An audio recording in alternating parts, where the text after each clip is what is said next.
The industry is going to have to engage with the next generation of investors with a whole load of expectations that they will have. They are being immersed in a whole new technology experience. It's tech, they don't really notice it. These are services that are being served up in a whole range of fashions and what are called these new form factors. We call them smartphones.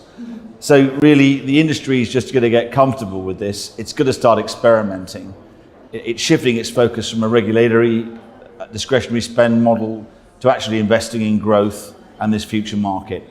The trade routes that they need to sit on are crucial. These are extremely affluent or aspirational affluent investors, and they will expect incredible levels of service that is kind of always on 24/7. Private banks and wealth managers can differentiate in an increasingly competitive market along the lines that we were discussing on the panel earlier today.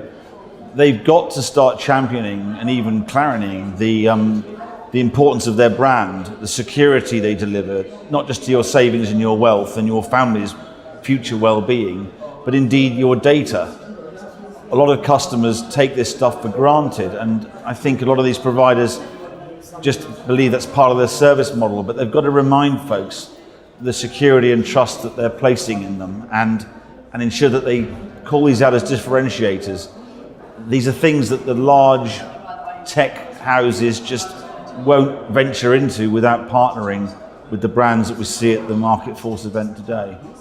I think we're probably the first, second generation of what we are seeing are services that are being provided in a tech space. We've got several generations and evolutions of this technology to come. As we're touching on at the Market Force event today, there is going to be a real subtle blending and merging of where the human is involved in helping the consumer and when technology takes over. We've coined it as bionic. I think the notion of robo is getting rather old-fashioned. We need to move into a vision that the hybrid advice model, where really it becomes almost subliminal to the user, that tech is helping them. They're actually talking to a wealth manager.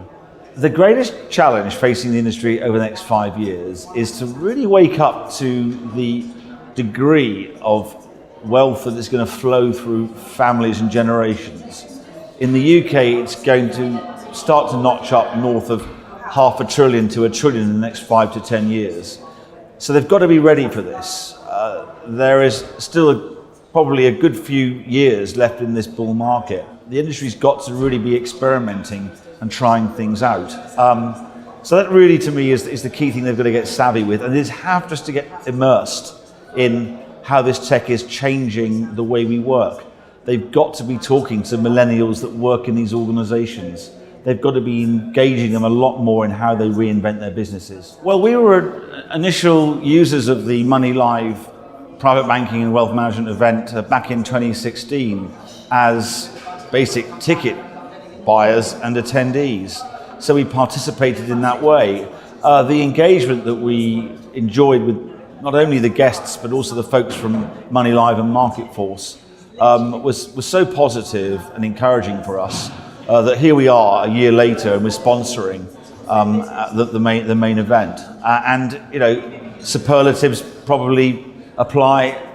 Fantastic attendance, great conversations, panels that are really stimulating a great debate, and they come content rich.